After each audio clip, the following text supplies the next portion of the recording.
FPL Unit here with my Game Week 11 team selection. The last week, probably before our wildcard. I am currently on holiday, so this has been pre-recorded much earlier in the week. So some things might have changed, but hopefully my captain choice is the one that might change. The actual squad I'm picking for this game week, barring any injuries, this is exactly how it's going to look.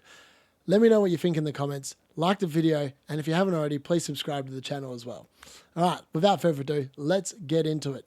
Now, the Brentford and Fulham game this game week still hasn't been on, so I'm unsure whether I'm going to be 140,000 rank or not. However, this week I am expecting to get a green arrow because of the fact I think my team's really strong and I think I've got a good differential captain choice this particular game week. That isn't Erling Haaland and it's not Mo Salah. All right, so again, Raya starts in goal here. He's got Chelsea away.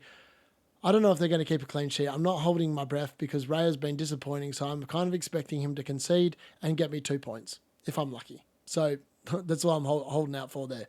In regards to the defence, I've got Nori at home to Southampton. Thankfully, he didn't get booked last week, even though it looked like potentially he was going to against Crystal Palace on a couple of occasions. He didn't, and you surely got to back him in here to hopefully get a good amount of points and a good haul at home to Southampton. Trent Alexander-Arnold has got Aston Villa coming, and Aston Villa didn't look too attacking, and they are going to be back off the fresh of another Champions League exploit. And Villa have seemed to struggle post the Champions League games in the group stage thus far, and I'm hoping here that Liverpool will be able to take advantage and hopefully keep a shutout.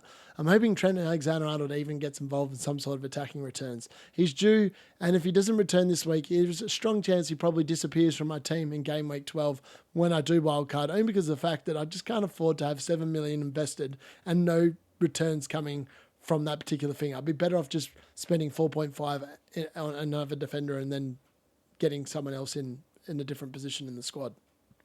I've then got Robinson. He's away at Crystal Palace, but he's the best of my other defenders.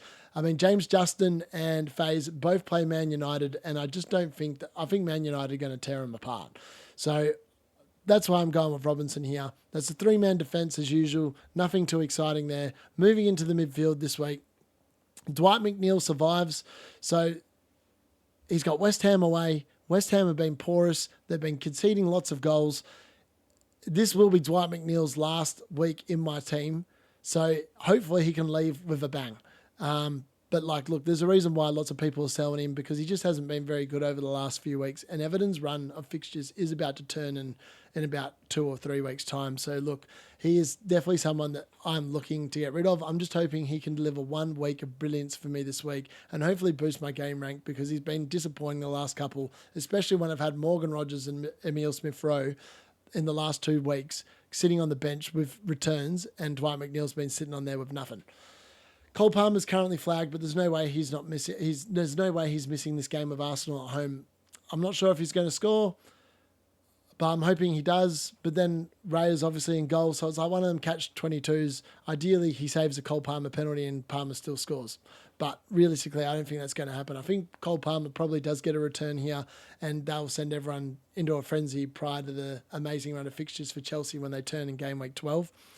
Bryan Mbeumo again, I'm not sure how he goes in the Fulham game because, as I said, I'm recording this prior to that, but he's been super good, and he's obviously got Bournemouth at home this game week. It's another chance for potential returns. Bournemouth aren't the best defensively, and Bryan Mbeumo he just looks super good. There's a reason why his price has gone through the roof from 7 million and he's now up to 7.8. He might be 7.9 by the time this video comes out. Then we've got Mo Salah. He's been great since he came back in for Erling Haaland. He's delivered in spades, and he's just been getting that one chance a game where he'll either score or assist and he'll get the bonus points. There's not much not to love there. I mean, it'd be nice if he scored 2 goals and got the bonus points, but you definitely take 1 goal and bonus points. So that's definitely good moving forward. I actually think he would actually be a decent captain shout. And if I was I'm thinking a bit smarter about it, maybe I should be making him captain, but I'm not. So let's go to the next one. We've got Chris the Woody Woodpecker. He does continue his run in my team. Surely I don't know if he can keep it up. He's got 8 goals in 10 games, obviously. I'm not sure if he's capable of making it 9 and 11. I certainly hope that he is because I've been riding high on him for what feels like 10 weeks because it has been 10 weeks. Hopefully he can make it 11. Yeah, we're just going to have to wait and see on that one. Matheus Cunha at home to Southampton. I am tossing up between him and Solanke for captain. I think that either or are going. I think they're both going to deliver. They've both got easy fixtures at home with teams that really can't defend very well. So I think potentially you can see some massive returns here. Strand Larson will also be a good selection as well. He obviously scored last week against Crystal Palace. I mean, they just looked so good together and they play well together. So, like, either or will be pretty good choices here, I think.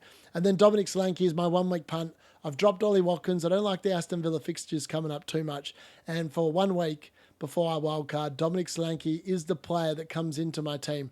I am holding 5.2 million in the bank this week, just out of curiosity, which seems a bit of a waste because ideally I'd like to have it on. But the other player that I'd have would be Saka. And I feel like McNeil's actually got the better fixture away to West Ham than Saka does away to Chelsea. So that's something to keep in mind. So we'll see if it works out. If Saka outscores McNeil, then it definitely hasn't worked out. But look, that's what I'm doing. If I don't wildcard, it'll because I can just afford Saka next week, which is insane. On the bench. Now, I've been getting the bench wrong the last few weeks, and if Morgan Rogers returns and Dwight McNeil doesn't, I'm going to be super pissed because I stuffed this up last week, and on reflection, I should have played Rogers, but I didn't think he'd do that well against Tottenham. But like hindsight's one of them beautiful things. I have to back it in. The fixture is better for Everton against the West Ham team that can't really defend. And Morgan Rogers goes to play Liverpool, who have amazing defensive data this season. So I think I'm making the right decision here. James Justin and Faze are away at Manchester United, and you just can't justify playing them. And I think potentially you've got to target that fixture. That's why I also think that Bruno Fernandes is a really good shout this week. Even Garnacho, if you had them in your team, they're actually a pretty good shout for captaincy as well, as a bit of a differential because of the fact that fixture does seem really nice. I think Leicester are definitely going to concede multiple goals. So we'll just have to wait and see. Look, some of my closing thoughts, definitely target the Man United Leicester fixture. Aston Villa, Man City, you probably want to start selling those assets. I have. So that's 2 in 2 weeks. I've got rid of Watkins and Haaland in 2 consecutive weeks, my 2 most expensive forwards. And there's a reason why. All the cheaper forwards have been delivering. So hopefully that continues and they match it with the big boys once again. Bournemouth, Arsenal, Wolves, Man United, Chelsea, Brighton. It is time to start buying their assets.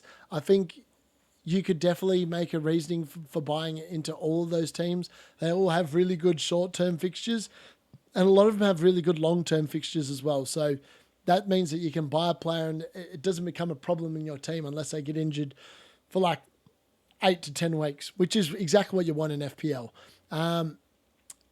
Do you sell assets that are on yellow cards? Like Aït-Nouri, Semenyo, Nicholas Jackson. A lot of people have sold Nicholas Jackson this week, but a lot of people bought Aït-Nouri. I don't think you need to be too concerned. I mean, like, it's a 1 week off. Sometimes it could be good. It might just give them a rest and they come back nice and fresh. I just think that that's something to think about, like, moving forward. That's definitely part of my final thoughts in regards to that as well.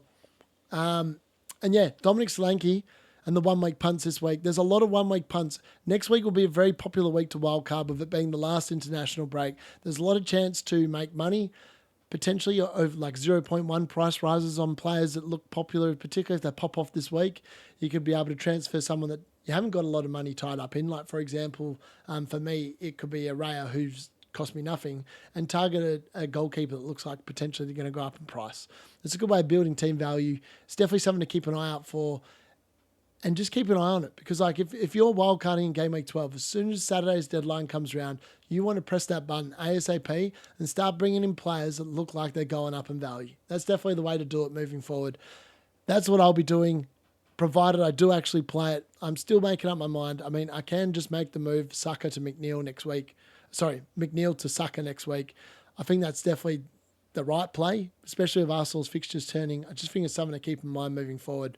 Let me know in the comments what your decisions are for this game week, who you're going for captain. I really want to know who people are captaining. Am I barking up a wrong tree by going a differential captain? Let me know in the comments. And as I said, make sure you like the video and subscribe if you haven't already. Thanks for joining me. Good luck in game week 11.